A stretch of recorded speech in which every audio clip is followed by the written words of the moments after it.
We're here today to talk about change because we live in a rapidly changing world. Wouldn't you agree with that?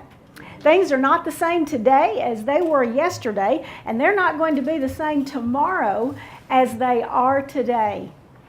And this day that we're all going to experience together is really an example of change. Everything today is about the latest and the greatest. We are asking ourselves when we're faced with challenges and with change, we're asking ourselves three questions. Am I going to be better or worse off as a result of this change? Am I going to be better or worse off as a result of this change? The second question we want to know is, what's our investment here? What is it going to cost us? Because it will cost us something, won't it? Yeah, we only have 4 resources that are available to us. This is interesting to note because I think you'll use this information later on. We only have 4 resources. We have our time, we have our money, we have our energy, and we have our creativity. That's all we've got. And whenever there is change, there is going to be an investment, isn't there, of one of those things.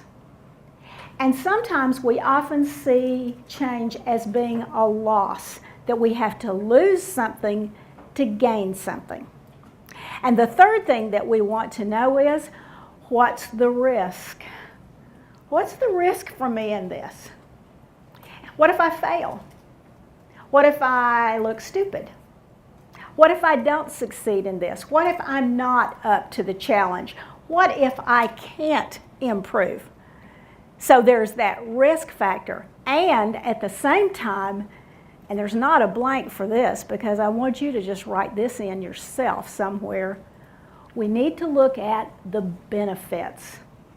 What are the possible, and you said it earlier, opportunities that could take place as a result of this change?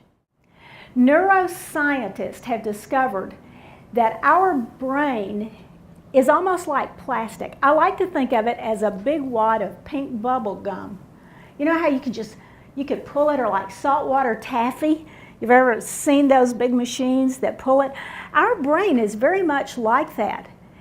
And we have the option to keep it moving. It is habit that drives things. 95% of our behavior is a result of habit. Oh, no wonder then it is so hard to change. When we repeat an activity or even a thought over and over and over again, it creates grooves in our brains. A few of you are old enough to remember, and some of you know, the rest of you have probably seen these in museums of ancient social things.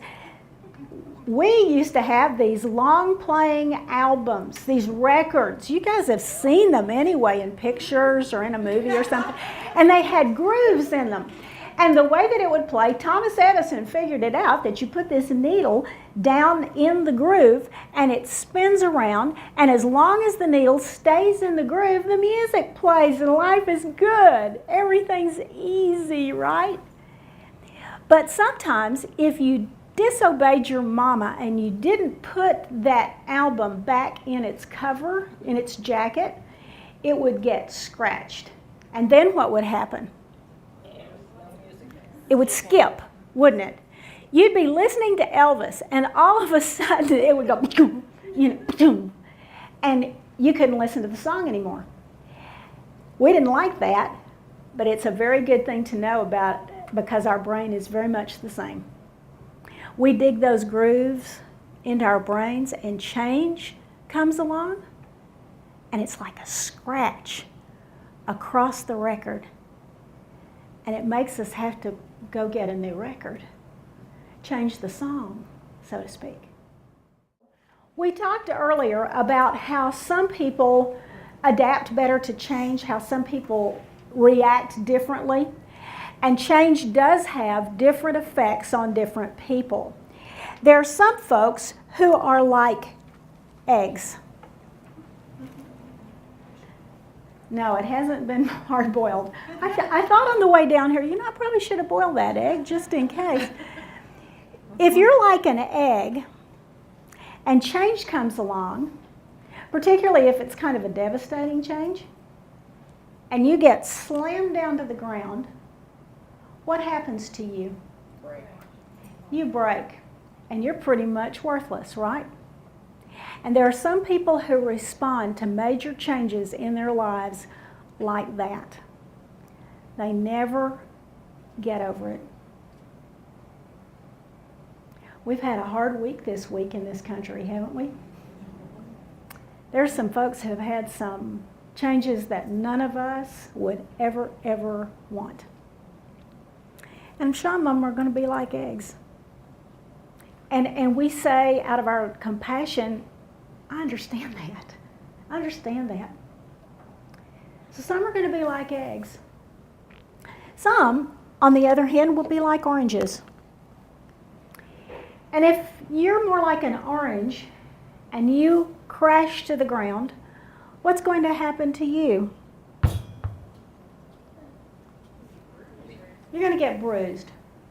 You're okay. I mean, we could still pick this orange up and eat it and it would be okay, but it's going to be bruised. And yet, it still sees its value. It still has its value and it feels it, that it can still be nourishing. And then the optimum folks are like balls. That when they are crashed to the ground, they bounce back. And sometimes, and this is the exciting thing, they bounce higher than they have ever bounced before.